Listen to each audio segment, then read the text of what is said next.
আজ প্রচারে ঝড় তুললেন আরামবাগ লোকসভা কেন্দ্রের বাম কংগ্রেস সমর্থিত প্রার্থী বিপ্লব মৈত্র। দেশে লোকসভা নির্বাচনে দামামা বেজে গিয়েছে। দেশে চলছে অষ্টাদশ লোকসভা নির্বাচন। 7 দফা ভোটের ইতিমধ্যে প্রথম দফা ভোট সম্পন্ন হয়েছে। প্রতিটি রাজনৈতিক দলই তাদের নিজস্ব এজেন্ডা নিয়ে প্রচণ্ড দাবদাহকে উপেক্ষা করে ভীষণভাবে প্রচার চালিয়ে যাচ্ছে। রণক্ষেত্রে 1 ইঞ্চি জায়গা ছাড়তেও কেউ কাউকে রাজি নয়। এমন অবস্থায় আজ গোঘাটের কামারপুকুর এলাকায় প্রচারে ঝড় তুললেন আরামবাগ লোকসভা কেন্দ্রের বাম কংগ্রেস সমর্থিত প্রার্থী বিপ্লব মৈত্র। কামারপুকুরের বিভিন্ন এলাকায় আজ তিনি প্রচার সারেন। আজকের প্রচারে সিপিআইএমের পাশাপাশি কংগ্রেসকেও দেখা যায়। প্রচারে বেরিয়ে কামারপুকুর এলাকার বাসিন্দা থেকে ব্যবসাদারদের সঙ্গে তিনি কথা বলেন এবং কামারপুকুর লাহাবাজার এলাকায় প্রাক্তন প্রধানমন্ত্রী ইন্দিরা গান্ধীর মূর্তিতে মাল্য দান করেন। Bureau report, target Bangla news. এই যে বেকাররা হাঁটছে মিছিলে, তারা তাদের চাকরির জন্য 25,753 জন চাকরি বরখাস্ত হলো। কাদের জন্য? এই তৃণমূলের জন্য। তৃণমূলের নেতারা চুরি করেছে। বামফ্রন্টের সময় একটা এরকমভাবে চাকরি চলে যায়নি। এটা মমতা ব্যানার্জিকে বুঝতে হবে। আমরা চাইছি বেকারদের চাকরি যেন হয়, যারা পড়াশোনা এখনও ঠিকঠাক করতে পারছে না তারা যেন ঠিকঠাক মাত্রায় পড়াশোনা করতে পারে, মেয়েরা যেন তাদের সম্মান রক্ষা করতে পারে। রাজ্যে রাজ্যে কামদুনি, বিভিন্ন জায়গায় এই সন্দেশখালির মতো ঘটনা ঘটছে। এর বিরুদ্ধে আমরা লড়ছি। কৃষকের ন্যায্য ফসল যেন তারা দাম পায়, ফসলের যেন সঠিক দাম পায়, সেই জন্য আমরা লড়ছি। সেই জন্যই মানুষ আমাদের জেতাবে। বিপ্লবকে ভোট দিলে কি বিপ্লব আমরা পাবো? বিপ্লবকে ভোট দিলে বিপ্লব মানে এলাকার বিপ্লব হবে। আপনারা এলাকার উন্নয়ন হবে।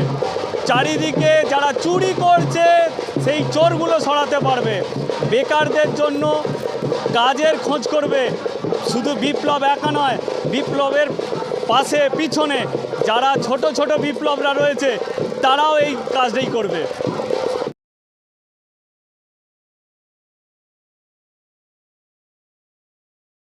না ঢুকো না।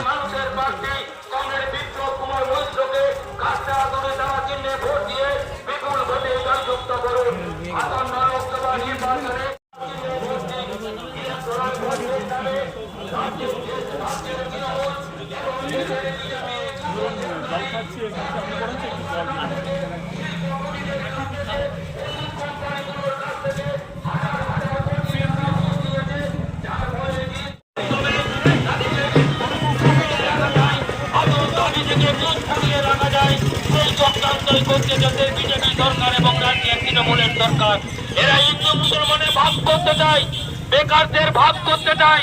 আমরা বলতে চাই বেকারদের কর্মসংস্থান চাই মূল রাজ্য এবং দেশের।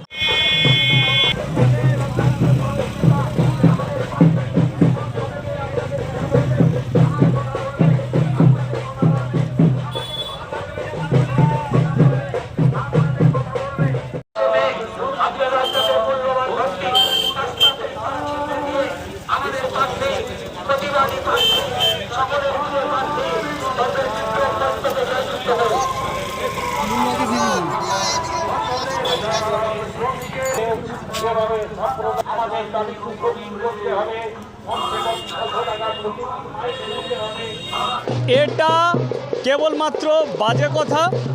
ওখানে প্রথম থেকে সেফ ডেমোক্রেসি কমরেড বিকাশ ভট্টাচার্য, মাননীয় অধ্যাপক অম্বিকেশ মহাপাত্র, আরও বিশিষ্ট ব্যক্তিরা এই আন্দোলন গড়ে তুলেছিল।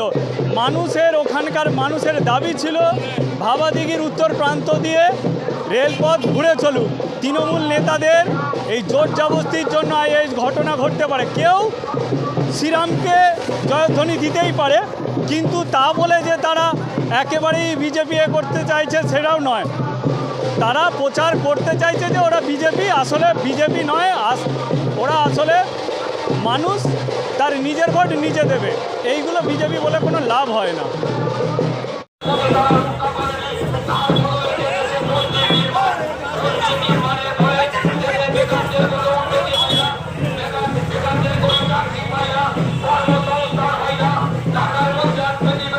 সরকারের আমলে